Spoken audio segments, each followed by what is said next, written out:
bienvenida a Tijuana Experience, Maru. ¿Cómo estás? Mucho gusto. Hola, mucho gusto, muy bien. Ya teníamos el gusto de conocernos, pero a través de los monitores, ¿no? Sí. Será hace un mes y medio, ¿no? ¿Cuándo fue tu examen? Ajá, Sí. el 20 de enero, creo. Algo así. Muchas gracias por aceptar la invitación. ¿Cómo estás? ¿Cómo te va? ¿Cómo te trata la ciudad? Muy bien. Bueno, primero, muchas gracias por invitarme. Muy bien, estoy muy bien, muchas gracias. La ciudad, pues, ya sabes, hay que amar mucho Tijuana para amar sus contrastes, ¿no? O sea, de repente mucho movimiento, de repente muy tranquila, de repente muy agresivos, de repente muy amigables.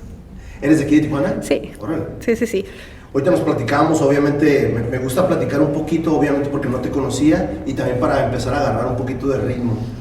¿Cómo nace esa inquietud de Maru por la arquitectura, por estudiar algo de arte, arquitectura? ¿Cómo? Fíjate que es muy curioso, pero yo desde que estaba en sexto de primaria le decía a mi papá que yo iba a ser arquitecta. Okay. Que cuando estaba en sexto de primaria gané un concurso de el mejor alumno de sexto año y nos llevaron a la Ciudad de México. Entonces ahí yo veía los edificios altos y veía un montón de carreteras y un montón de cosas. Y cuando regresé a Tijuana dije, yo quiero ser arquitecto, yo quiero ayudar al progreso. ¿Cómo fue ese contraste de regresar? A mí me gusta, por eso me gusta mucho viajar. Regreso o veo cosas que no veo en Tijuana. ¿Cómo tú percibiste ese viaje? Obviamente tendrías que 10 años. 12. Ajá. Tenía 12 años y obvio la ciudad era muy diferente a como es ahorita. De hecho, creo que todavía no estaban ni las torres del fiesta. Ajá, ni eso estaba. Pues, ¿qué habrá sido en el 84? ¿Sí? Supuestamente esa de la construcción de las torres empezó en el 82. Ok. Entonces, yo creo que sí. Bueno. Pues, ahí andaban. Pero era pues lo único, ajá, ¿no? Entonces, por ejemplo, mi papá llegó a Tijuana con la compañía que hizo la canalización del río. Okay. Entonces es como que el inicio del progreso en ese sentido aquí en Tijuana. Entonces tenía pues relativamente poco, ¿no? La estructura de las viviendas, que aquí era como pues todo más horizontal, acá en el centro como casas norteamericanas, en California, ¿no? Ajá, que te traías de allá y todo. Entonces el ver allá toda la infraestructura, todo así, que ya mis ideas han cambiado bastante, ¿verdad? Pero que en ese momento para mí representaban como a mucha gente todavía le parece, ¿no? Le parecía o tiene la idea de que a Tijuana le falta. Ya ahorita ya no pienso eso, pero en ese momento, pues te digo, tendría 12 años, yo sí pensaba como que aquí hacía falta mucha construcción, muchas cosas. Igual vengo de familia mi papá no era arquitecto, pero trabajaba con arquitectos y con ingenieros, entonces vengo de esta mentalidad, ¿no? De que el progreso, de que las construcciones, de que todo esto. Entonces yo dije que quería ser arquitecto. De hecho, a mi papá no le encantó la idea porque él trabajaba con arquitectos y dijo así como que el ambiente no me gusta, dijo, pero no, siempre desde que entré a la secundaria entré a dibujo técnico, en la prepa estudié dibujo arquitectónico. ¿Estuviste en la Lázaro entonces? Sí, okay. sí. Y cuando iba a entrar a la universidad, sí fui a la UABC a aplicar para economía. Okay. Pero en el TEC nos dieron como muchas facilidades a los que íbamos de diseño arquitectónico. Okay. Nos dijeron que si teníamos el promedio de más de 80, entrábamos sin hacer examen, ni curso, ni nada, entrábamos directo. Y dije, pues aquí me voy a quedar. Ya no fui. Sí, porque la mayoría de mis amigos también estudiaron en el diseño arquitectónico ahí en la Lázaro y pues ya entraron como, en vez de hacer un semestre cero o antes que se usaba otro como un semestre antes, ¿no? Es que ya sabíamos. Ajá. Ya sabíamos las bases, ¿no? Ya sabíamos muchas cosas. De hecho, eso era un poquito injusto para las personas que no venían de la Lázaro. Sí, yo llegué de otra carrera, entonces era... Y muchos maestros ya decían, ustedes ya saben, ¿no? Uh-huh. Y nosotros, y los demás, así, ¿no? Sí. Entonces, pues ya entré a la carrera y y pues estudié en el TEC. Uh-huh. Entonces... ¿Te tocó Tomás Aquino entonces? No, fue la primera generación que nos fuimos a Otay. Okay. Y ahí, pues en los tiempos que yo estudié, no sé si todavía, pero en los tiempos que yo estudié nos daban como mitad diseño, mitad estructuras. O sea, nos dieron muchas materias de estructuras. Y como yo siempre tuve como una facilidad para los números, pues todas las materias de resistencia, de estructuras y de todo eso, pues yo fascinada, ¿no? O sea, me iba mucho mejor en esas que en las de diseño, paradójicamente, que ahora enseño diseño. Pero desde los 12 años yo dije que eso iba a ser y eso iba a ser. Entonces no tuviste ningún problema, o sea, yo también desde chiquito siempre como esa relación con, hey, ¿sabes qué? Esto es lo que quiero hacer, a lo mejor me voy a desviar un poquito en la prepa, pero al final de cuentas eso es lo que yo quiero estudiar, ¿no? Yo no me desvié nunca, nunca. Te digo, nada más esa vez que saqué la ficha para economía, pero cuando ya en el TEC me dijeron, ya estás ahí, pues ya dije, ya no fui al psicométrico nada más de la UABC, ya no fui al otro. Cuando Maru empieza ya a percibir las últimas o a cursar las últimas materias, ¿qué empieza a plantear? ¿Ya tiene un objetivo, un trabajo? Obviamente a nosotros también, no creo que te haya tocado, pero no había un tutor que te dijera, oye, Maru, esta empresa está solicitando, no existía nada de eso. ¿Cómo le hiciste ya cuando ya vas a salir de la carrera?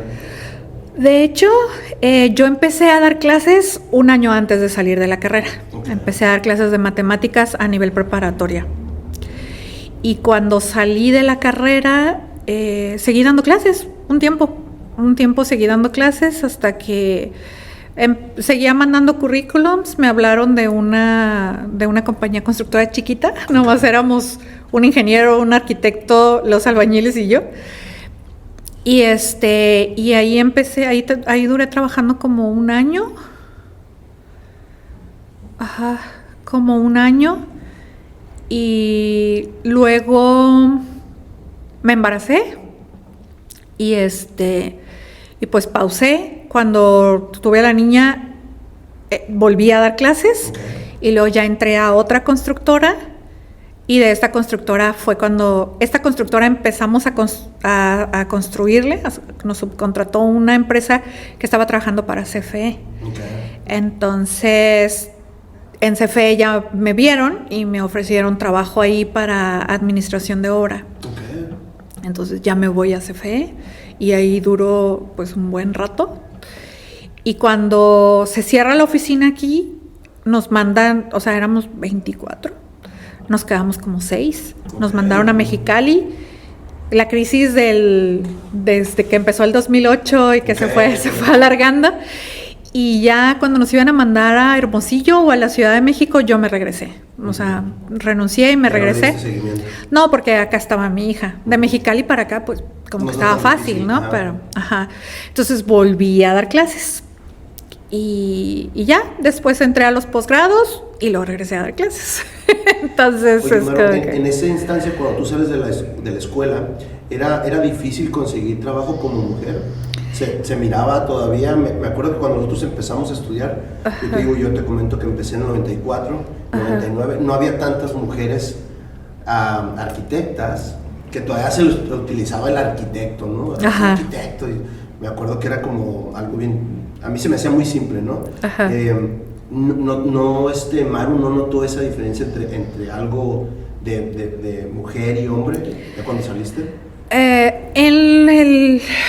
Digamos en los puestos, a lo mejor sí había en los puestos, pero como yo siempre apliqué para puestos de gabinete, entonces no te sabría decir, porque a lo mejor sí se notaba mucho en obra, pero sí, no era nada común que una mujer ande bien. No. Y ahorita ya es más común. Por lo mismo nunca apliqué a trabajos de obra. Y digo, siempre trabajaba como que haciendo presupuestos, yo casi nunca andaba en obra.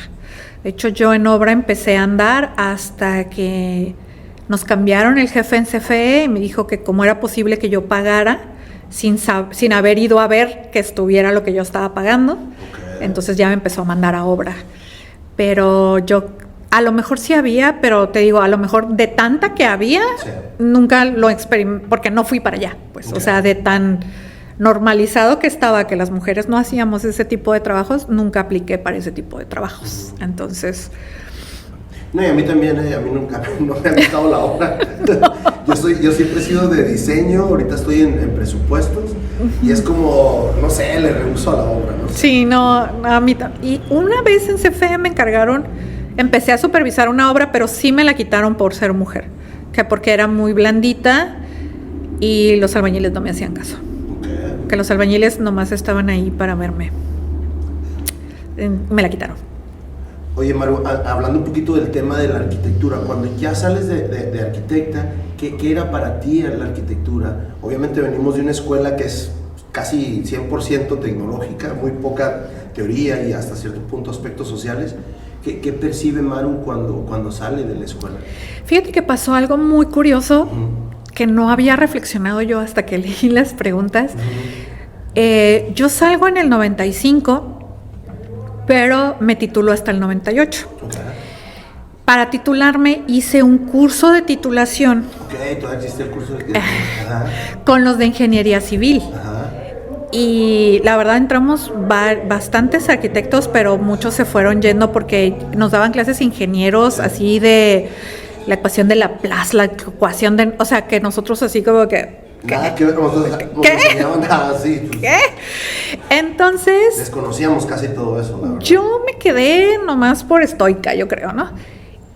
Y lo que hice fue hice una tesina sobre estabilidad de taludes. Y mi tesina fue un caso práctico, analizar un talud en específico, y tuve que hacer esta investigación de entrevistar a las personas que vivían ahí, que el cerro se les venía cada vez que llovía, todo. Entonces ahí fue donde yo empecé con esta inquietud de que la arquitectura, la ingeniería, todo esto se relacionaba básicamente con personas que tenían historias de vida, que si ese talud se desgajaba no nada más se echaba a perder mi caso práctico, sino que las personas que vivían ahí iban a sufrir daños, a lo mejor perdían sus cosas, a lo mejor Dios guarde sus vidas. Accesibilidad, etcétera, ¿no? Entonces ahí fue cuando empezó como a gestarse, vamos a decir, alguna conciencia ya intrínseca de que lo social y lo tecnológico no estaba tan peleado. Pero pues sí, en la escuela no lo aprendí tanto, ¿no? Y durante mucho tiempo yo trabajé bajo las mismas bases que me enseñaron. Fue hasta el doctorado cuando yo empecé a cuestionarme muchas cosas. Pero antes de esto, la arquitectura para mí era lo que ahora les digo mucho a los muchachos. Les digo, es que todos en algún momento lo íbamos a creer, era una profesión en la que uno ganaba dinero. O sea, que diseñabas, que sí, para que se viera bonito, para que esto, pero más que nada era un medio de subsistencia, ¿no? Cuando este medio de subsistencia no funcionaba, como te comentaba, pues me iba a dar clases, ¿no? Porque esa es otra cosa. La carrera es de las más golpeadas, o la profesión es de las más golpeadas cuando hay crisis económicas. Sí, los arquitectos no son necesarios, ¿no? No, y deja tú, se incrementan los costos, la maquinaria, sí, ¿no? Te digo, incluso lo viví en CFE, que estábamos en el área de construcción y pues es una paraestatal, igual se empezaron a cerrar oficinas, no había obras, no había dinero, entonces, pues era, te digo, una manera de subsistir. Por un momento llegó a perder este matiz de para ayudar al progreso, porque de repente sí fue como que no estamos ayudando mucho al progreso, como que al contrario. Y ya cosas que ya aterricé después también, pero que también empezaban a darme así como que de verdad en concretar es una manera de progresar. De verdad, hacer edificios es una manera. De hecho, tengo muchas opiniones muy controversiales sobre la verticalización. Entonces, en ese momento fue como que, ahorita es un medio de subsistencia, pero sí tenía yo inquietudes o algo que no hallaba cómo materializar sobre. Por ejemplo, yo ahora les digo mucho a los chicos, la teoría de la arquitectura es primordial. No puedes proyectar sin saber teoría. Pero a mí no me enseñaron teoría. O sea, había un curso, pero... Y les digo mucho a los chicos, a veces cuando las materias son muy teóricas, las echamos en un cajón y la olvidamos. Entonces yo en mi curso de teoría de la arquitectura hago una relación entre los conceptos y el proyecto que hacen en diseño. Okay. O sea, la última unidad está enfocada a que me digan cómo se relaciona esto con esto, o de dónde sacaron esto, o cómo la base teórica de esto que hicieron en diseño. Entonces eso ya a los muchachos como que los emociona más. Y de hecho, cuando hicimos el nuevo plan de estudios de UABC, yo comenté esto y dijeron, sí, genial. Y ya lo pusimos en la materia de teoría de ahorita. Y me acuerdo que cuando estábamos con los de la academia dijeron, ¡ay, qué buena idea! Y yo, gracias. Muchas de las cosas que hago, que trato de ir viendo en la docencia, que amo, es como tratando de subsanar cosas que a mí me faltaron. Las cosas que no te enseñaron cuando estábamos en esas materias, ¿no? Ajá, sí. ¿De dónde aprendes, Omar? ¿O a quién ves? ¿Qué escuela vas? En el COLEF. Okay. En el COLEF. Por medio de la investigación, entonces. Lo que pasa es que, o sea, todo viene como las experiencias de vida también, ¿no? Cuando yo entro a la maestría, el primer semestre, en el primer curso, nos da una maestra, una socióloga, Cirila, ay, se me fue el nombre, pero nos da una socióloga muy reconocida, lucha mucho por los derechos de las mujeres indígenas y todas estas cosas, o sea, es una eminencia la señora, y nos pregunta, ¿no?, de qué profesión, de dónde vienes, tu proyecto de investigación y por qué, ¿no? Y cuando llega conmigo, yo no, pues María Eugenia Encinas, soy arquitecta, y ya ibas a empezar a seguir hablando cuando me dijo, ¿arquitecta? ¿Y qué estás haciendo aquí? Y yo, ¿estudiar una maestría? Y me dijo, los arquitectos nunca estudian posgrados.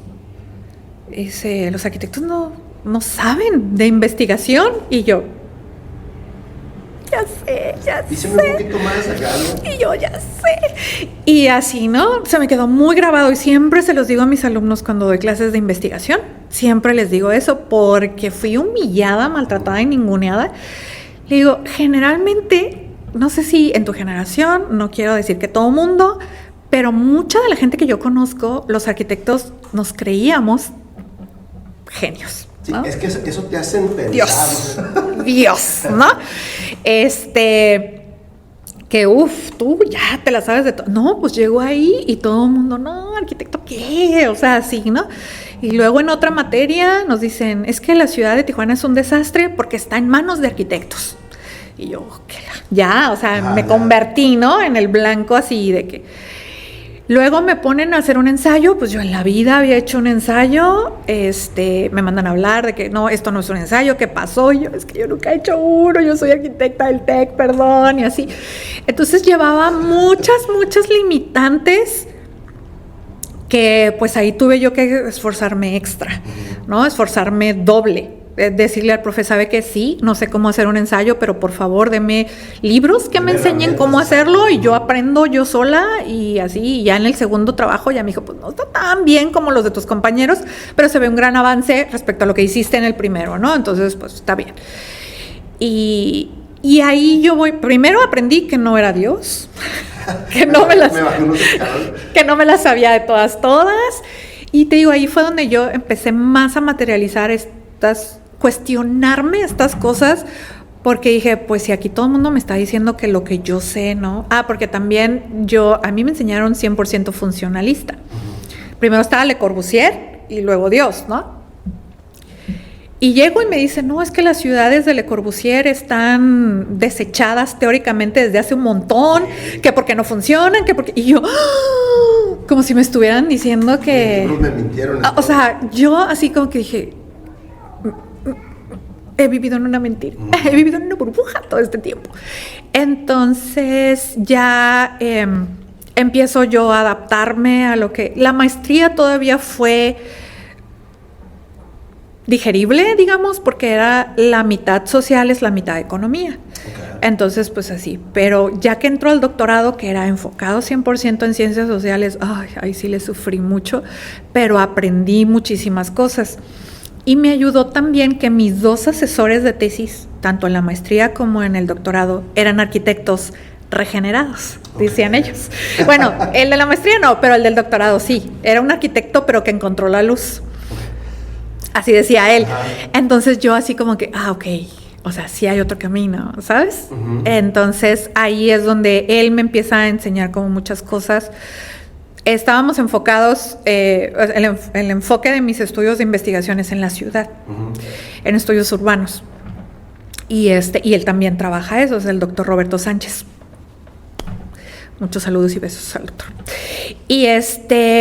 Y el doctor me ayudó muchísimo a tener este lado como humano, como que la ciudad es este enfoque. De hecho, nosotros trabajamos, mi tesis también fue un poco incomprendida o muy poco comprendida porque es algo como, bueno, no sé si ahorita, pero en el 2014 que yo empecé era algo muy nuevo que es el enfoque multidimensional. El enfoque del espacio relacional. Sí. De hecho, lo empecé a leer, la bajé del PDF. Gracias. Y era algo muy nuevo. O sea, todo el mundo me decía, ¿y cómo le vas a hacer? ¿Vas a hacer un capítulo de cada dimensión? Y luego, o sea, y era como que, pues ni yo sé. Ahí andábamos nosotros. Sí, es que está grande el tema. Entonces, sí. Y mucho de que, ¿por qué no agarras una sola zona? Y nosotros, no, es que queremos estudiar el fenómeno de Tijuana en general. Es que así no se puede. Tienes que agarrar una sola, así, ¿no? O sea, mucha cosa que tuvimos que ir como que debatiendo, así como que así. Entonces te digo, por eso a mí me gusta mucho como ahora los jóvenes, que ya no es, y de hecho yo les digo mucho a mis estudiantes, va a estar difícil, pero discútanme, si en algo no están de acuerdo, no se queden con lo que yo les estoy diciendo, investiguen, porque a mí me pasó quedarme con todo lo que se me dijo y que de repente, o sea, yo estaba en un lugar donde nada, es más, hasta decían mal por eso, ¿no?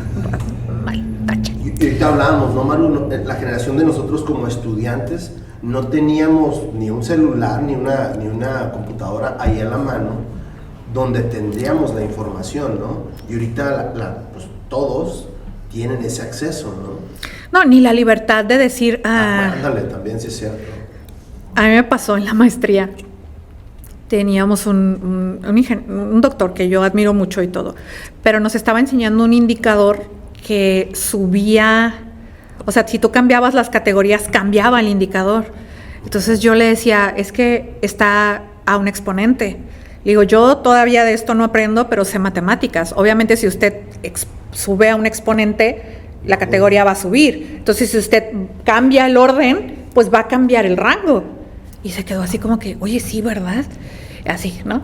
Y todos mis compañeros como de que, uy, y yo, pues es que no está bien. O sea, yo, ¿sabes? Sí. Entonces, antes no había esa libertad de decirle a un maestro, ¿y si no?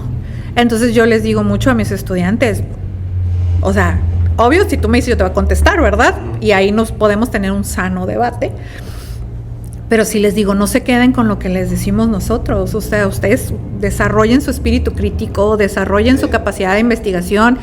Por eso siempre les digo, porque en UABC todavía la materia de investigación es optativa. Okay. Y yo, debería ser obligatoria. La primera, ¿no? Sí, debería ser obligatoria. Ajá. Y siempre les estoy diciendo a mis tutorados que la agarren. Siempre se las pongo ahí en la subasta para que la agarren, porque luego, ahorita ya no puedes andar por la vida sin un posgrado. Y en todos los posgrados te van a maltratar si no sabes investigar, ¿no?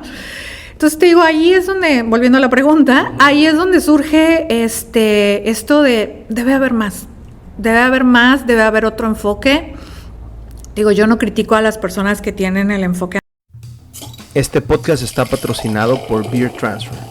Beer Transfer, te traemos las mejores cervezas de todo Estados Unidos a la palma de tu mano.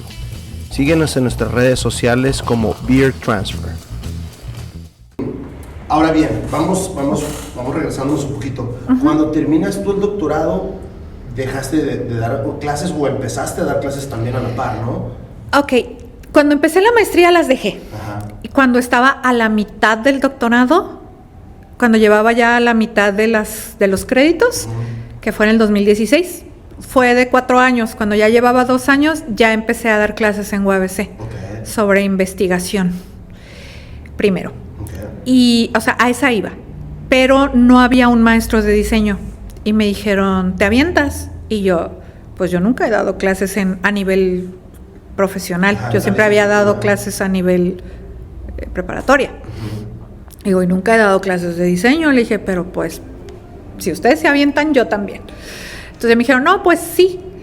Entonces, te decía, presenté un proyecto como una estancia de investigación para incorporar el enfoque social en la enseñanza de la arquitectura. Los conceptos que estaba trabajando en mi tesis, que eran sobre apropiación del espacio, sobre derecho a la ciudad, sobre justicia socioespacial, que son todos estos conceptos relacionados a la importancia que tiene el elemento humano y el elemento social, tanto en la arquitectura como en la planeación urbana, el desarrollo urbano, etcétera, ¿no? Que normalmente bajo el paradigma del funcionalismo, pues se quería hacer algo universal, algo basado 100% en principios generales y pues homogeneizar la ciudad, claro, cosa que no es posible. La ciudad es heterogénea y ya. Pero todas estas teorías urbanas vienen de la geografía, de los geógrafos o de los sociólogos, ¿no? O incluso economistas, no de los arquitectos. Entonces ahí es donde entraba lo de lo multidimensional que te mencionaba yo, y dije, pues lo voy a incorporar en el diseño, en la enseñanza de la arquitectura. De hecho, implementé una metodología para la investigación.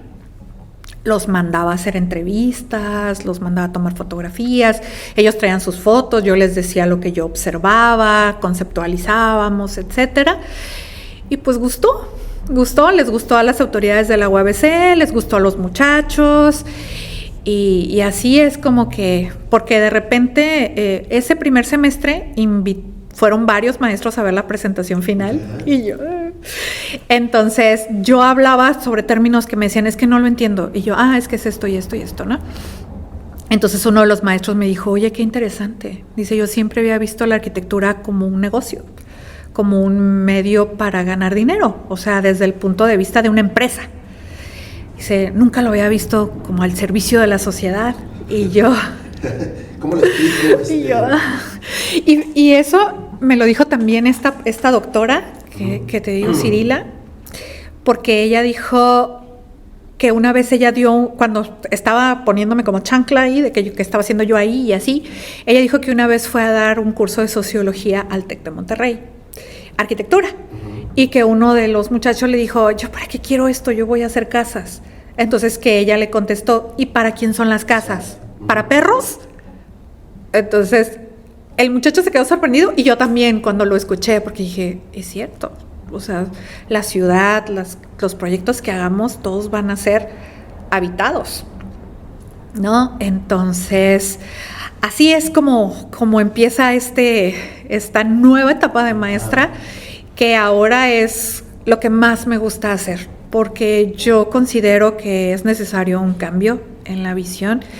Y creo que la manera en la que más puedo colaborar en este cambio es enseñándoselo a las nuevas personas, ¿no? Ahorita, como comentábamos hace rato, es muy difícil hacer cambiar de opinión a las personas de mi edad o más grandes.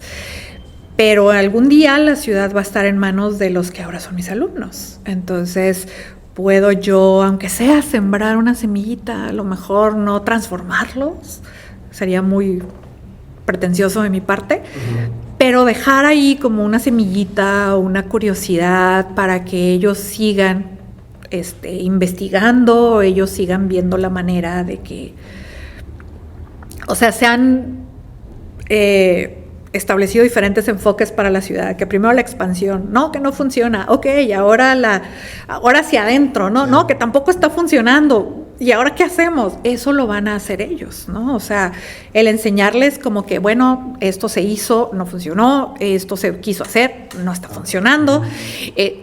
La investigación para eso es para lo que te sirve, y tú estudias arquitectura o cualquier carrera para hacer una aportación al conocimiento. Exacto. Entonces, así es como empiezo con esto. Sí, no, y qué interesante, porque ahorita lo estábamos viendo, ¿no? Ahora, Maru se apoya de alguna institución, el IMPLAN, el Colegio de Arquitectos. ¿Te has acercado, se han acercado contigo? O sea, digo, la pregunta yo ya casi conozco la respuesta, ¿no? Porque estoy en el mismo gremio, pero deberían, ¿no? Hay muchas personas, habemos varias personas que estamos en esto, y hay personas que tienen como digamos, no sé si llamarlo los contactos o la manera de hacerse escuchar un poco más fuerte que yo, ¿no? Por ejemplo, René Peralta, todas estas personas que saben muchísimo de estas cosas, y que te digo, estamos haciendo más que nada el trabajo de... Es que no es que las personas que no tengan estas ideas sean malos, simplemente en algún momento todos necesitamos que alguien nos dijera algo que dijéramos, pues sí, ¿verdad? Entonces esa es como que ahorita el trabajo. En el IMPLAN, yo me acerqué mucho con las personas del IMPLAN porque hice una investigación que me encargaron. Y conocí a muchos de los ex jefes y hablamos y todo, pero hablamos más que nada de su trabajo en el IMPLAN, no del mío. Okay. Entonces, pues, yo trabajé muy de cerca cuando estuvieron dos muchachos muy jóvenes al frente del IMPLAN, y ellos sí tenían unas ideas magníficas. Uno se llamaba Daniel y el otro, soy horrible para los nombres, perdón. Pero cuando ellos dos estuvieron, había muy buenas ideas, se hacían muchos foros de consulta en donde había como mesas, donde había personas de la sociedad civil, académicos, personas del gobierno, o sea, mucho de lo que yo creo que se debe de hacer, pero... Los integrantes de la ciudad, ¿no? Pero pues sí hubo muchas críticas, que porque eran muy jóvenes, que porque esto y que lo otro. Entonces, ahorita pues ya lo han retomado personas que también tienen buenas ideas, pero no me ha tocado trabajar como que muy de cerca. Con el Colegio de Arquitectos tampoco, porque pues también... Digo, hay hasta 2 colegios de arquitectos, entonces sí. Es como deberíamos de estar ahí, ¿no? O sea, presentes, sobre todo en lo que respecta a la investigación o presentar diferentes ideas. Hay ahorita creo que 7 escuelas de arquitectura donde dices, espérame, en mis tiempos éramos 2 y párale de contar, ¿no? O sea, sí. Creo que hay muchísima demanda de alumnos que están saliendo. ¿Cómo percibe Maru eso? ¿Qué les dicen los maestros al recién egresado de arquitectura? ¿Qué tipo de trabajos van a ir adquiriendo o cómo se preparan ya ahora los jóvenes, ¿no? ¿Cómo lo percibes tú eso? Bueno, yo, en lo personal, o sea, yo les hablo mucho, sobre todo en mi materia de teoría, de este enfoque integral que antes tenía la arquitectura, en el Renacimiento, ¿no? Da Vinci, que era ingeniero, que calculaba, que era pintor, que era esto y que lo otro, y que se fue, digamos, diluyendo con la especialización. La especialización fue muy necesaria, muy buena en mucho tiempo, pero ahorita ya han surgido estos nuevos paradigmas como la teoría de sistemas, el todo es más que la suma de sus partes, todas estas cosas. Entonces, habemos personas que creemos que la arquitectura es como abarca, sobre todo la ciudad, abarca muchos aspectos multidimensionales, y que la arquitectura debería de, por lo menos ese es mi punto de vista, debería de retomar como estos puntos filosóficos, estos puntos artísticos, estos puntos de te digo, como de todas esas ramitas que de repente fuimos perdiendo para llegar nada más a diseño, pero un diseño sin esta conceptualización o fundamentación teórica, sin este enfoque social, sin estas cosas así, ¿no? Entonces yo, por ejemplo, a mis estudiantes siempre les trato de decir, primero que nada, tienen que ser empáticos. La persona que va a usar el proyecto no van a ser ustedes, van a ser ellos. Y mucha gente dice, no, es que yo para eso estudié, yo sé y ellos no. No, sí saben. Saben cosas diferentes, pero sí saben. Entonces, una de las primeras cosas que yo les digo es bájate de ese pedestal, que no sé quién nos puso en algún momento, pero hay que bajarse porque no estamos para enseñarle a la gente cómo vivir, ya vimos que no funciona. Estamos para que nuestros conocimientos estén al servicio de cómo la gente quiere vivir. Entonces, para mí la empatía es fundamental, el contacto con las personas que van a vivir o a habitar ese espacio. De hecho, en uno de mis primeros cursos de diseño, que es diseño 2, de los primeros en la escala, yo siempre les digo, hay una gran diferencia entre una casa y un hogar. ¿Qué quieres diseñar tú? ¿No? Les pongo una imagen, una caricatura que es muy divertida, de que está una señora hablando con el arquitecto y le dice, no, es que yo quiero esto, esto y esto, y se ve que la señora está pensando en una casita así bien como de bosque, cabaña, ¿sí?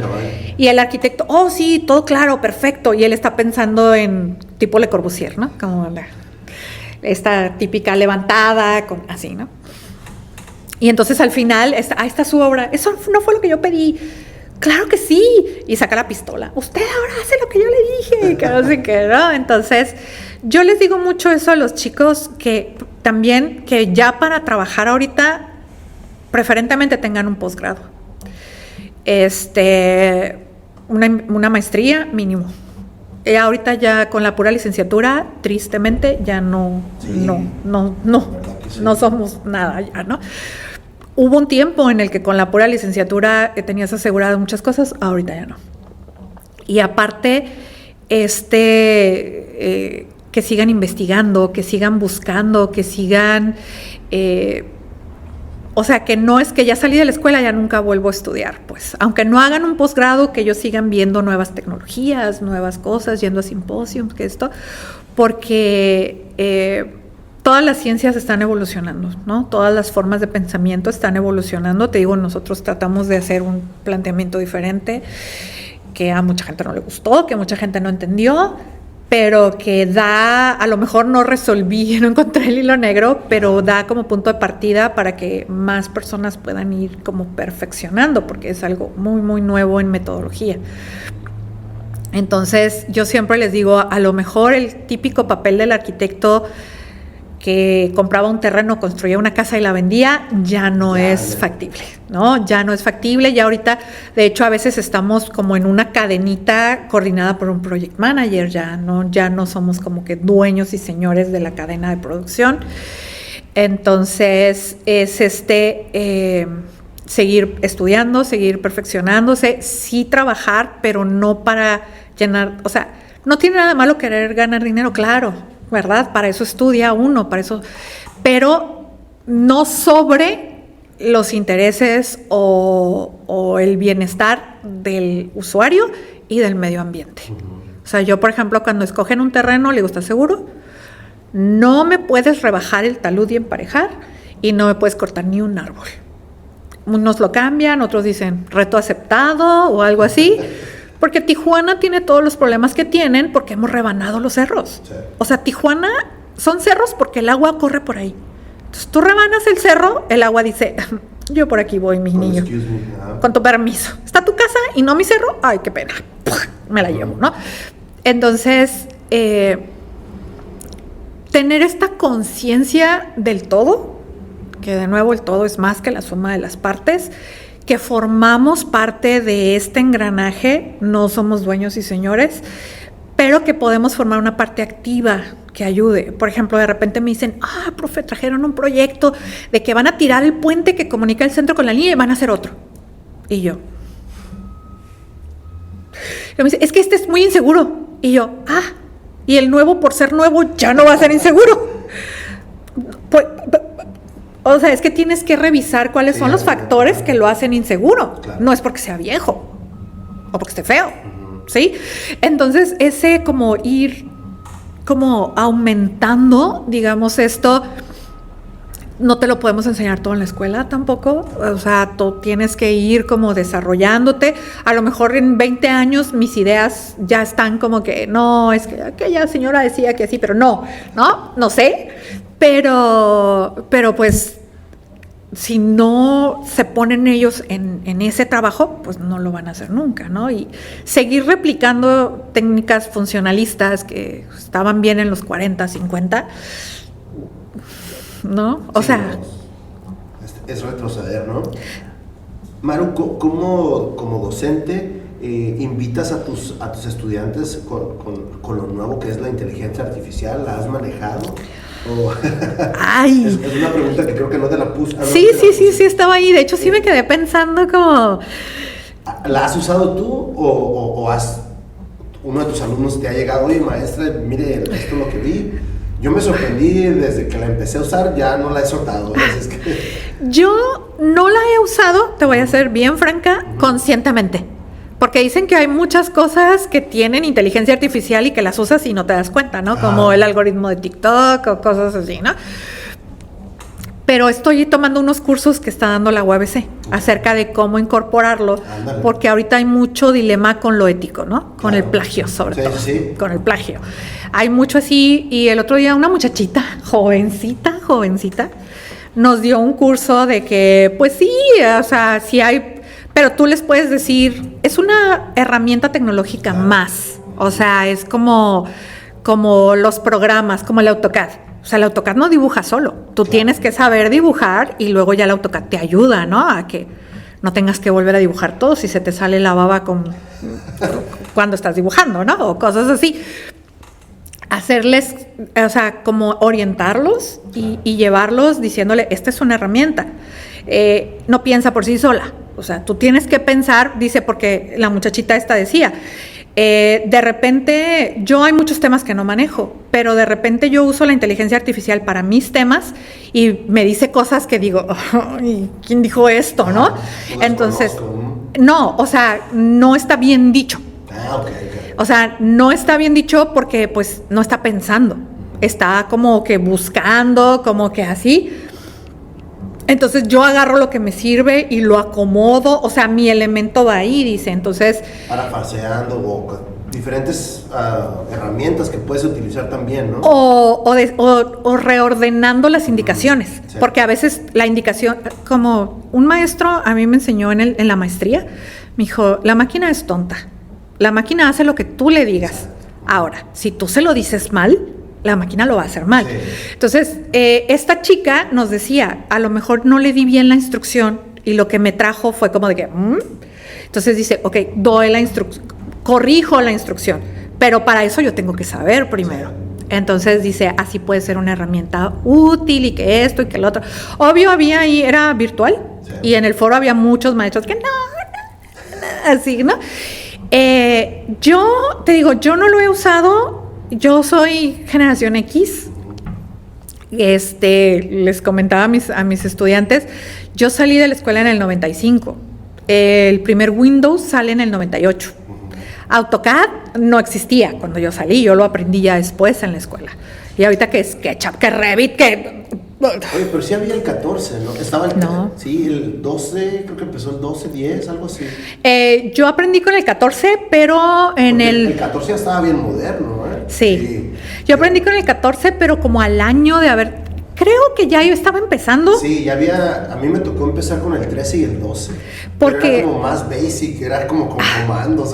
Yo el 14 sí. Así lo aprendí, ¿eh? Yo todavía hasta la fecha yo te dibujo tecleando comandos.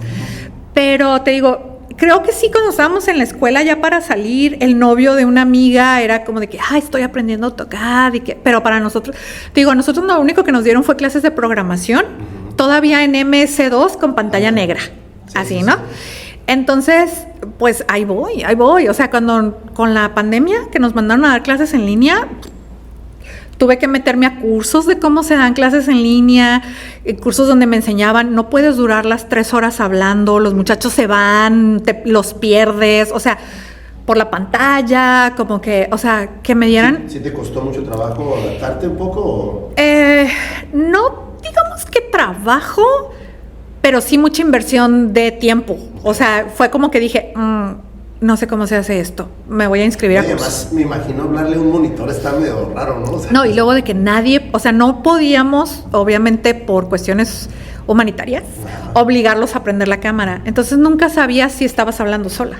a mí eso sí se me hizo como mala onda, ¿no? No, O sea, a mí se me hizo bien porque había varias condiciones. Por ejemplo, una chica me pidió perdón porque no podía prender me escribió que no podía prender el micrófono porque tenía a su niña de 2 años que estaba haciendo un escándalo. bueno. Pero estaban cerradas las guarderías, Ok. no podía llevarla con su abuelita. Sí, no, es un caso especial, ¿no? Entonces yo, no te preocupes, no importa, ¿no? Entonces, pues yo nunca sabía si estaba hablando sola o no. Exacto. Que no, nunca ha sido problema Sí. tampoco, ¿verdad? Pero pues bueno. No, pero yo más que nada a la hora de que no, o sea, en esos cursos aprendí, no puedes evaluar igual que evalúas en presencial. No puedes planear las clases igual que planear. O sea, es toda una metodología diferente. Sí. Entonces yo era como, no sé cómo se hacen, voy a estudiar. Te digo, a mí siempre me ha gustado estudiar. Entonces yo cuando me encuentro algo así, digo, voy a revisar. Y me inscribí a cursos de cómo se daban. De hecho, la primera vez, pues no me salió tan bien, pero ya luego, de hecho, es muy curioso cómo mis evaluaciones docente mejoraron mucho en la pandemia. Porque era como muy comprensiva, o sea, yo sabía que no aprendías igual estando. De hecho, hasta en las clases de matemáticas me compré un pizarrón para pegarlo y escribir así, o sea, haciendo como todo lo posible. Entonces te digo, casi siempre llegan las cosas y yo tengo que empezar a estudiar para alcanzarlas, porque pues soy grande ya, o sea. Pero está bien porque para todos nosotros son retos, ¿no? Sí. Al contrario, y uno va adquiriendo cosas y ya después, esto ya lo hice, ya lo sé, ya manejo diferentes softwares, ¿no? Entonces ahorita la verdad todavía no le entro a la inteligencia artificial. Estoy estudiando cómo entrarle, pero todavía no lo hago. Pero fíjate que con lo que me dijiste o con lo que nos estás diciendo, sí tienes cierto conocimiento porque es muy básico cómo le metes tú la información. Sobre todo yo he hecho ejercicios que los pongo en inglés y en español y el resultado es totalmente diferente. Entonces, sí está muy interesante. Y una vez que ya lo empiezas a investigar o a jugar con la inteligencia artificial, ya no hay paso atrás, ya vas a decir... He oído. Ya dices, oye, ¿sabes qué? Esto lo hago en segundos, mientras lo otro me va a tardar 2-3 horas. Dicen, te digo, todavía no llego allá, pero dicen que es una herramienta muy útil como para generar exámenes, para generar cuestionarios, o sea que te ayuda mucho como para, sobre todo los maestros de tiempo completo, que tienen como muchos proyectos, como que se lo puedes dejar así y ya luego tú ya nada más vas y lo revisas, que es como tener un asistente, digamos, ¿no?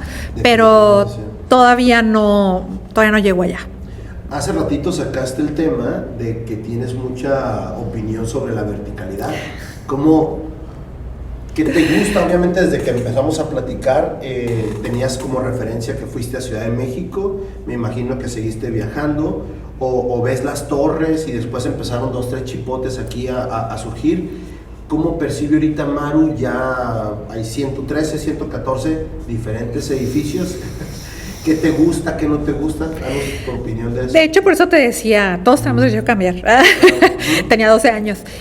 No, mis ideas son muy diferentes ahora. Te digo, desde hace tiempo yo empecé a cuestionarme si de veras lo que yo consideraba progreso a los 12 años, lo que se consideraba progreso en los 70s, 80s, es progreso de verdad. Porque, por ejemplo, se concretó todo, ¿no? El concreto es para siempre. No. Las escaleras de la canalización están todas desbaratadas, ya las tuvieron que reforzar o reconstruir, ¿no? No es para siempre. Y luego es un material que tanto en su transporte, su construcción contamina muchísimo, mucha huella de carbono. Es preferible quizá trabajar con materiales de la región por lo térmico, por la contaminación, todo eso. Entonces yo ya tengo muchas dudas, muchas dudas acerca de estas cosas que yo les digo mucho a los muchachos. Por ejemplo, te digo, una vez fuimos a Mérida y andábamos paseando por un pueblito, se llama Izamal. Te llevan como con una carretita con caballos porque están las casas y están las ruinas arqueológicas en medio de las casas, ¿no? Entonces te llevan por toda la ciudad y yo vi que todas las casas tenían en la parte de enfrente una como choza, como las de los mayas, con techo muy alto, así con el arco maya de palma. Entonces yo le pregunté al señor que iba en la esta, le digo, ¿por qué? Le dije, ¿por qué? Me dice, es que así construían nuestros antepasados. Le digo, y cuando ya tuvieron más dinero, construyeron de material. Y me dice, no, primero se hicieron las casas de material, pero en el verano no se puede estar ahí sin aire acondicionado. En cambio, en las chozas se puede estar perfectamente sin gastar tanto de luz. Entonces es como que la sabiduría de los antepasados, que antes nosotros decíamos, no, si no eres científico no sabes. No, sí. O sea, había mucha sabiduría que mucha gente a la hora del funcionalismo, de todas estas cosas despreció, pero que ahora podemos volver y decir, no es tanto, ¿no? También pasó en Mexicali, por ejemplo, esto me lo platicó una compañera, Elvia. Ella trabajó ella tiene su maestría en reconstrucción de monumentos. Restauración, perdón. Perdóname, Elvia. Restauración. Y ella fue una vez a una conferencia de un doctor que le dio clases a ella, que estaba analizando el caso de Mexicali después del terremoto del 2010. Viene el gobierno federal a salvar a toda la gente que perdió sus casas y les construye casas de bloc. ¿Cómo te explico? ¿Cómo explicas? El gastal de energía, la luz en Mexicali es carísima. Entonces, la gente vivía antes en estas casas de ¿cómo se llama que es como adobe? De adobe, que eran frescas en el verano, calientitas en el invierno, y todo eso se perdió cuando el gobierno viene desde la Ciudad de México a hacerles casas como las que hacen allá, ¿no? Y hay 1000 ejemplos de cómo debes de considerar lo que el pueblo sabe antes de venir a construirle. Incluso nosotros hicimos un proyecto que no se materializó desgraciadamente, pero hicieron una jornada transdisciplinaria y nos pidieron como un proyecto de fin. Y nosotros proponíamos una metodología para entrevistar a las personas dañadas por el sismo de Oaxaca en el 2017. Porque también en el 85 se les volvieron a hacer casas, pero en ese pueblo las casas estaba el horno del pan y alrededor de se construían la casa. Y se mantenían de la venta de pan, y el horno permitía que la temperatura de la casa y todo eso. Y cuando les volvieron a hacer sus casas, otra vez, el mismo caso, ¿no? Entonces nosotros decíamos, ahora para la reconstrucción se necesita antes ir a investigar qué necesita la gente, cómo vive la gente, cuáles son sus dinámicas sociales, culturales, para hacerles un proyecto adecuado. Y una persona me respondía, es que eso va a ocupar mucho dinero porque van a ser diferentes en cada caso. Y yo, pues sí, pero van a ser funcionales, ¿no? Entonces, respecto a la verticalización, siempre parece que me estoy yendo muy lejos, pero sí me acuerdo, o sea, sí tiene un propósito, también en mis clases. Lo que pasa es que ahí volvemos al hecho de que considerar la arquitectura como algo aislado. Me dicen unos alumnos, que se ven muy bonitos, y yo, bueno, depende que sea bonito para ti, ¿no? Es que se ve progreso, depende que sea progreso para ti. Hay un concepto que no es de arquitectura, que ya se está apropiando mucho, pero que en realidad surge de la economía, que se llama gentrificación.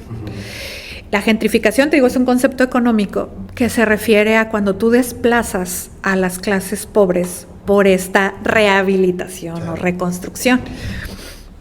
Entonces, eso está pasando mucho en Tijuana. La zona centro se vio mucho tiempo abandonada, cuando esto del urban sprawl, que la gente se iba hacia las periferias, se vio abandonado, la renta era barata, y ahora que están otra vez compactando, que están haciendo estos edificios que están de locos los precios.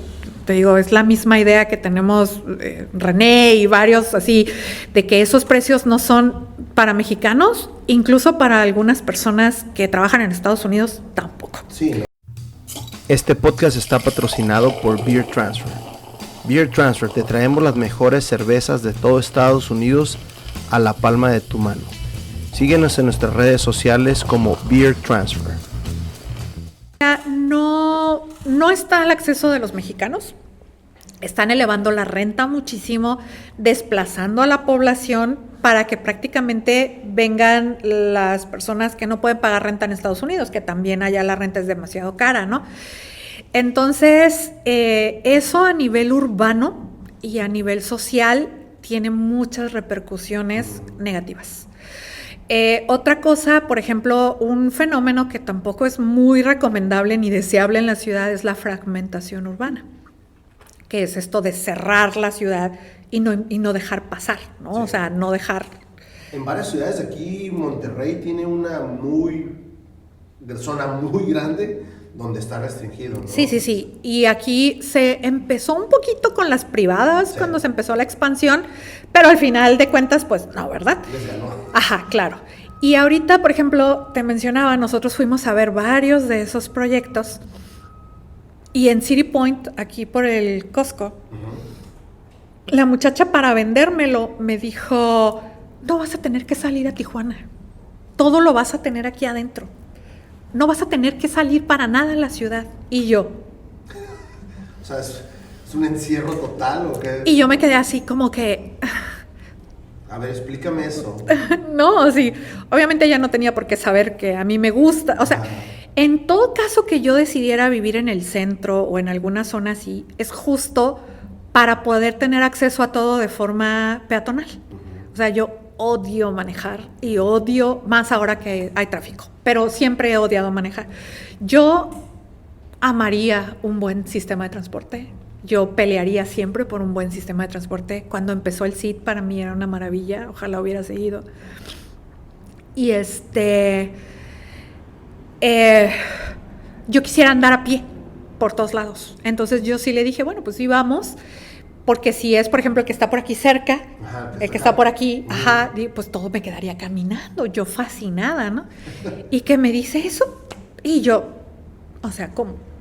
Yo lo que quisiera es andar afuera, ir a tomar café, ir al súper, ir a todo sin tener que tomar 40 minutos de calafia o 3 horas de tráfico o cosas por el estilo, ¿no? Entonces yo le dije, no, es que eso yo no lo quiero. Y de ahí fuimos a ver otro que estaban haciendo en la Cacho, pero las oficinas estaban ahí por el Toreo, donde estaba el Toreo antes. Y la muchacha sí me dijo, no, es que aquí no hay muchas, bueno, ellos venden, ¿no?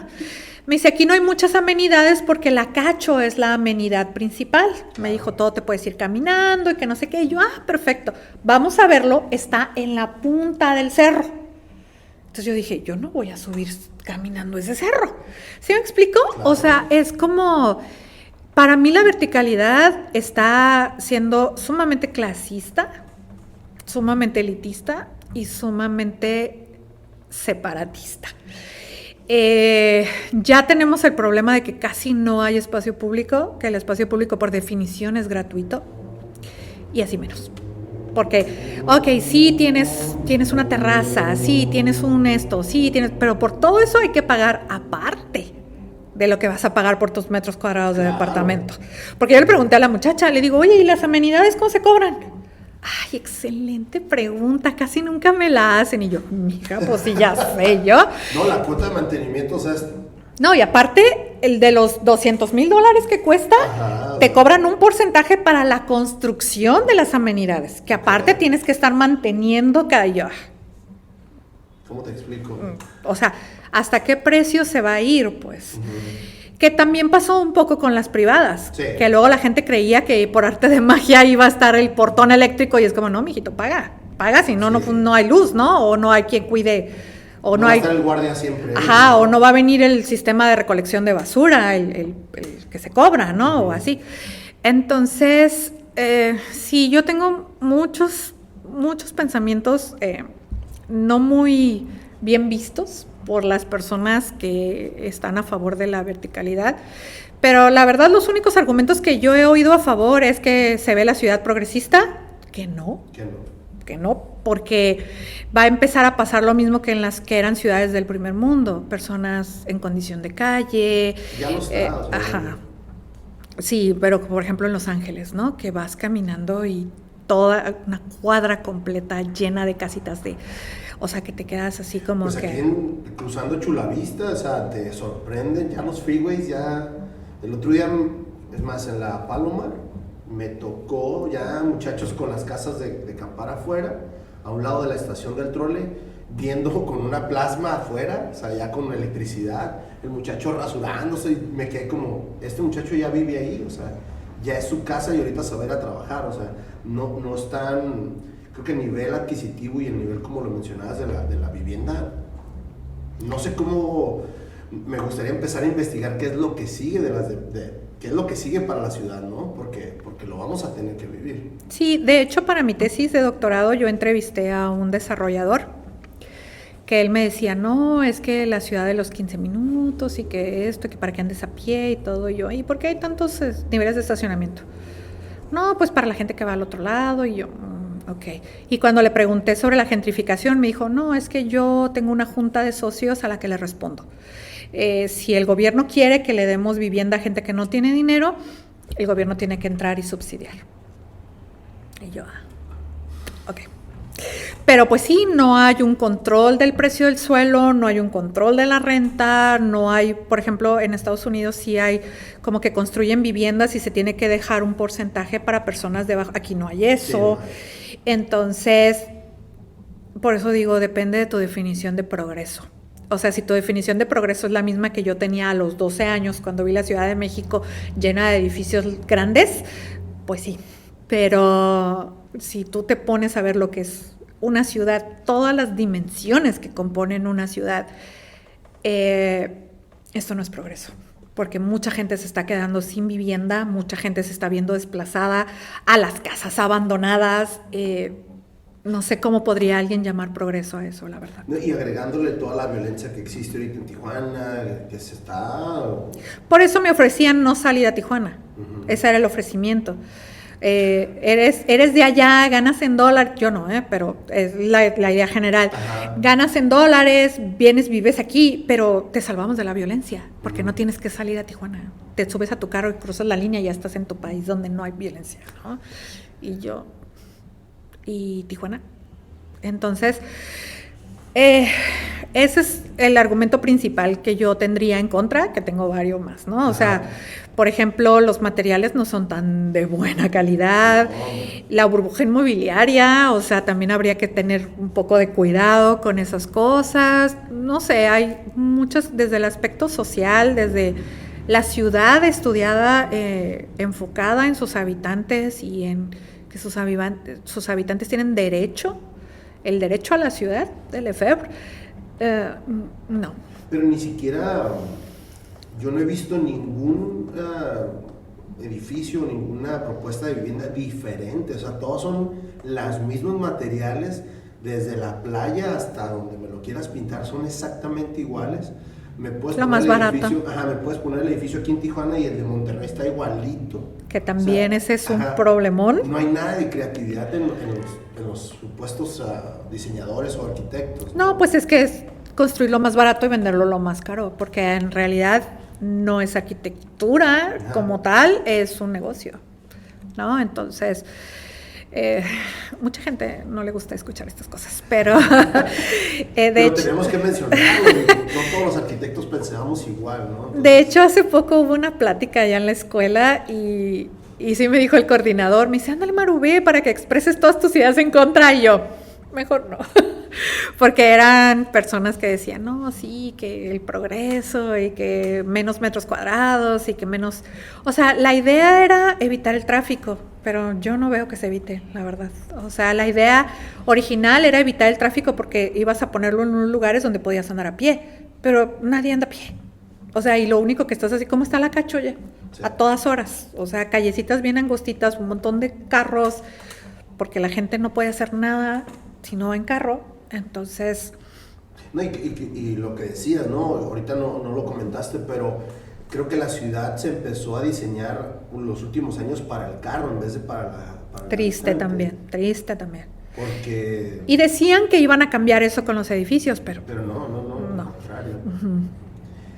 ¿Qué es para Maru desarrollarse aquí en Tijuana? Obviamente trabajas en Tijuana, vives en Tijuana. ¿Qué es desarrollarse totalmente? ¿Eres docente de nuevas generaciones? ¿Qué onda con eso? Ahorita eso es lo que yo lo he convertido mi meta de vida. Uh-huh. Sembrar, te digo, aunque sea una semillita de cambio. Todos los conceptos con los que yo trabajo están bajo el paradigma crítico, que es que busca una transformación, un cambio. Los teóricos con los que yo trabajo, me identifico plenamente, son teóricos neomarxistas, Lefebvre, todos ellos, ¿no? Y yo sí quisiera, o sea, yo busco o lucho por un cambio. Y te digo, mucho sobre conceptos de derecho a la ciudad y de justicia socioespacial. Por ejemplo, tengo en un blog de Liliana Lanz, tengo una entrada que habla sobre cómo las ciudades no se diseñan pensando en las mujeres con... Sí, ¿Lo leíste? Uh-huh. Que las mujeres con carriola, sí, o las personas con discapacidad, uh-huh, o los ancianos.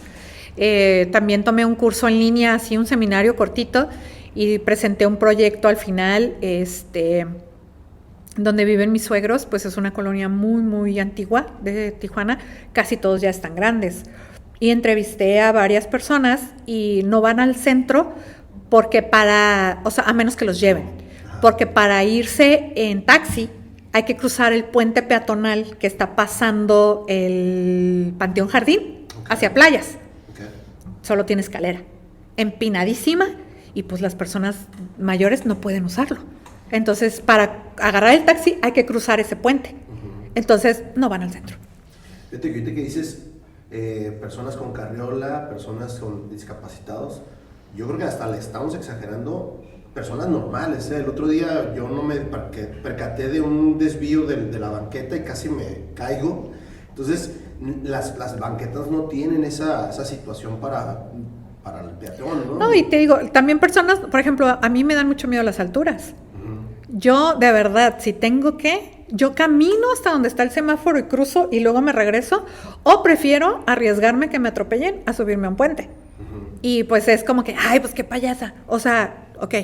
Pero debe estar accesible para todos. Para ¿no? todo. Uh-huh. Ese es el derecho a la ciudad. Sí. La ciudad debe ser disfrutable por todos sus habitantes, no solo por los hombres en edad productiva que van a trabajar, que es como se planeaba la ciudad funcionalista, y como en muchos casos se sigue planeando la ciudad. O sea, hay estudios que te dicen que un hombre hace un solo trayecto de su casa a su trabajo, pero una mujer que tiene que llevar a un niño a la guardería, a otro a la escuela y luego a su trabajo, son 3-4 trayectos, 3-4 cambios de transporte que a la ciudad le vale un rábano, ¿no? Sí. Y ok, antes las mujeres, o sea, cuando se pensaba así la ciudad, las mujeres no trabajaban, pero ya trabajan. ¿Qué pasa con la actualización en cómo piensas la ciudad, ¿no?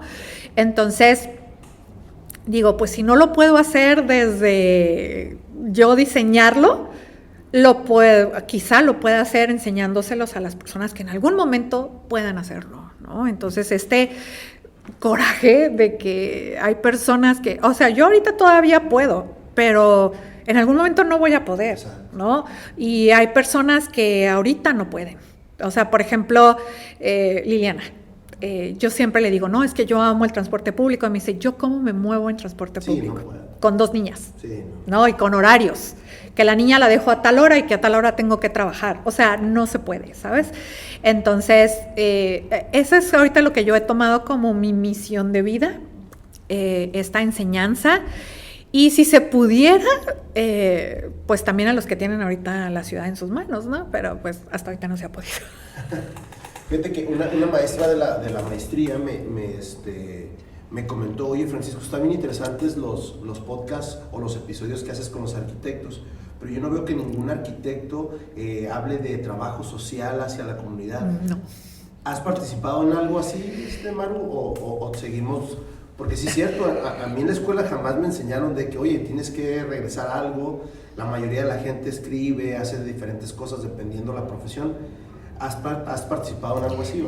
Yo en lo que te digo, por ejemplo, en esas consultas públicas, uh-huh, y también en la socialización de proyectos, de repente en esta como asesoría de que se tiene que consultar a la gente que va a verse afectada. Por ejemplo, yo creo que el CID le falló mucho eso, porque no se le preguntó, por ejemplo, si tú revisas cómo llega una persona caminando a la central de Insurgentes, es dificilísimo, porque la pusieron en el puro medio de la calle. Y se supone que es para los peatones. Entonces, si un peatón no puede acceder, pues, ¿no? ¿Y por qué no lo pusiste donde un peatón puede acceder? ¿Por qué no les preguntaste?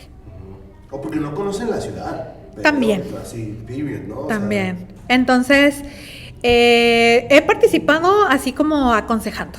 Yo todavía haciéndolo no. En algún momento pienso bajarle un poquito a la docencia y dedicarme a la investigación. Sobre todo en esto de la informalidad de la vivienda, que fue mi tema de tesis de la maestría, pero pues ahorita pues estoy concentrada en la docencia. Okay. Yo le agregaría que ese sí simplemente no funcionó y ahora hasta estorba, ¿no? Porque no lo han hecho funcionar. Debería poder funcionar, pero no se le ha... Lo que pasa es que una alumna me dijo algo muy cierto que yo no había pensado. El transporte aquí en Tijuana no es público. Sí, no es público. No. El transporte debería ser público para que funcionara, o sea, que el gobierno lo mantuviera por completo. Uh-huh. Así hubiera funcionado.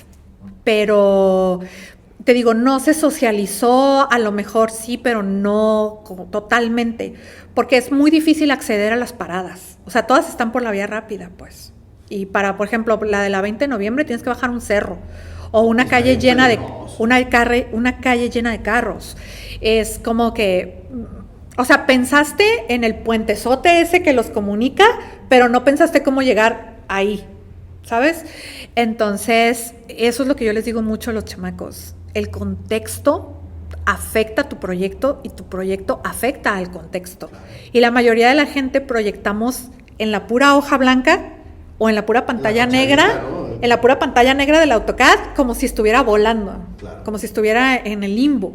Y no, o sea, ese proyecto va a ir a dar a un lugar donde las personas tienen que llegar, de donde las personas tienen que salir, tienen que interrelacionarlo y a veces no quieren, pero, se les olvida eso, ¿no? Pero pues si no pasas, mijo. Sí, entonces, yo creo que era una excelente idea. Era una excelente idea, yo siempre voy a ser una gran defensora, pero ha faltado, yo creo, presupuesto y manejar otro tipo de factores que no son nada más de infraestructura. O sea, ya es meternos a temas medio complicados, sí, pero sí los sistemas de transportistas, sindicatos que tienen muchísimo poder. La seguridad, porque luego de repente sí da miedo estar en esas casetas en la noche, o sea, es como que está todo grafiteado.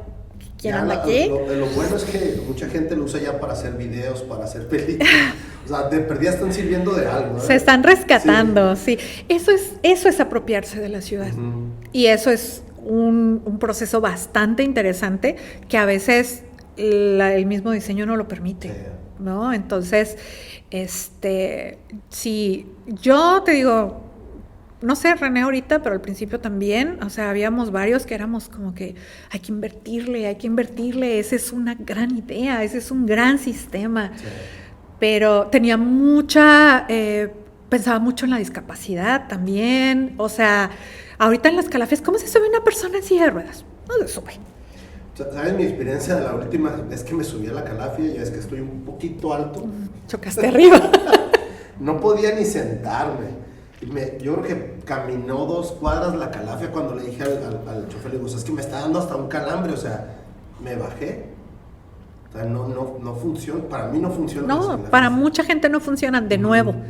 No hay derecho a la ciudad, no hay derecho a vivir la ciudad. Claro. O sea, mucha gente trae carro porque no te queda de otra. Exacto. Yo, por ejemplo, a mí no me gusta manejar. Y cuando estaba el CID, yo me iba, primero cuando funcionaba la ruta de Otay, me iba hasta Valle de las Palmas por 14 pesos. Okay. Y regresaba y nomás subía un cerrito y ya estaba en mi casa. Cuando la línea de Otay dejó de funcionar porque no había mucha gente, me iba en mi carro a la terminal de Insurgentes.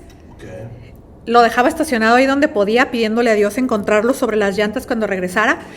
Y me iba en el CID y regresaba y agarraba mi carro y ya me iba. mucho Eso más está interesante, mucho más económico. Y de hecho yo le pregunté al muchacho, al de ahí, digo, ¿por qué no hay dónde estacionar el carro? Me dice, porque esto es para la gente que no tiene carro. Y yo, pero como el trolley, Sí, que puedes dejar tu carro y agarrarlo. Sí. Me dice, no, es que ese es primer mundo. Dije, sí, por eso nosotros no vamos a llegar a primer mundo pronto. Sí. Porque, ¿por qué no darte esa libertad, no? Y yo se lo planteé al director del CIT, porque me lo encontré en un restaurante ahí enfrente y venía con el muchacho del Implan, que era con Daniel, ay, me saludó y todo, y a mí dice, oye, plantéale lo que dijiste, y ya le dije, me dice, ay, qué interesante, sería bueno, exacto. Entonces no llegó a nada porque tenían que rentar un terreno o algo así, pero a lo que voy es a que sí se necesitan como este tipo de cosas, un transporte público eficiente y donde la gente pueda caminar a gusto. Porque en muchos lugares yo lo he intentado, se te acaba la banqueta, tienes que ir pidiéndole a Dios que no te atropellen, te avientan los carros porque aunque sea el de acotamiento, los carros lo agarran de carril. Entonces es muy difícil andar a pie también, ¿no? En bicicleta, pues a cada rato los andan atropellando también, la gente usa el carril de las bicicletas como si fuera suyo. Varios elementos hay que considerar, pero cultura vial, sí. La idea de que la ciudad es para todos, porque luego los de los carros piensan que nomás es para ellos. Sí, desgraciadamente sí. Sí, entonces yo digo que el sitio hubiera funcionado muy bien si se le hubiera invertido bien. O sea, hasta la fecha me parece una gran idea bueno, a mí me parece, ¿no? Si se retomara y se tratara bien, yo creo que sí funcionaría. Pero a mí me funcionaba perfecto cuando empezó. Perfecto. Y mucha gente me decía, no, es que yo lo veo todo solo. Yo, pues sonsos, ¿para qué no lo usan? Ahí está, y está muy bien. Cuando empezó yo creo que sí fue buena opción. Sí, nada más que te digo, lo dejaron caer. De todo lo que ha hecho Maru, ¿qué es lo que más le gusta? Obviamente ya ahorita casi sabemos la respuesta, pero pues empezó su etapa de maestra hasta de matemáticas, termina la carrera, empieza a cursar su maestría, su doctorado, creo que ya tienes hasta plan para el siguiente futuro. ¿Qué es lo que más te gusta? Fíjate que, contrario a lo que he dicho toda la clase, todo aquí, la investigación es lo que más me gusta. La investigación, mi sueño es dedicarme a investigar, pero pues desgraciadamente la investigación no paga.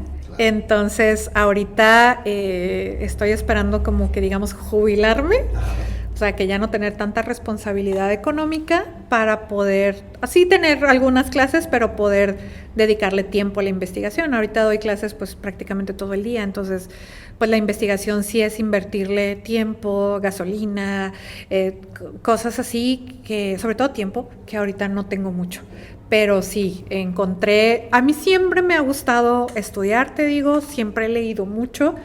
Te comentaba, estoy en un club de lectura con puras niñas, pero estoy en un club de lectura. Mis niñas preciosas. Me gusta mucho estudiar, me gusta mucho leer y en el COLEF aprendí cómo investigar. Entonces, sí, mi sueño es dedicarme a la investigación y espero conseguirlo pronto. O sea, terminar mi trabajo o mi periodo de trabajo enseñando y luego la investigación. Sobre todo porque yo sí quisiera aportar soluciones a todas estas problemáticas urbanas que he detectado yo ahorita, que debe haber más, obviamente, pero en las que yo me he enfocado, sí me gustaría no solo señalarlas, sino empezar a buscar cómo solucionarlas de manera real, ¿no? Perfecto. ¿Algo más que quiera agregar, Maru, para su episodio? A mí me queda nada más agradecerte, sobre todo mucho gusto en conocerte. Gracias. ¿Algo más? No, pues yo creo que ya dije mucho. Ya dije mucho, te agradezco mucho la invitación. Normalmente no tengo espacios para decir estas cosas, entonces te agradezco mucho este espacio. Espero que sigan viniendo más personas para hacer, abrir estos debates, ¿no? Abrir estos debates. No sé, ya invitaste a René, ¿verdad? Sí, René ya tiene hasta 2 episodios. Sí, este tipo de nuevas ideas, este tipo de nuevos profesionistas, Te agradezco mucho el espacio. No, no, al contrario, y está abierto para mañana o pasado que quieras venir a platicar. Ahorita que te escuchaba, creo que a lo mejor puedes tener una opción de autopublicarte o no sé, hay muchísimas cosas que ahorita a lo mejor atrás de cámara platicamos. Muchísimas gracias. Gracias a ti, Vámonos gracias a todos.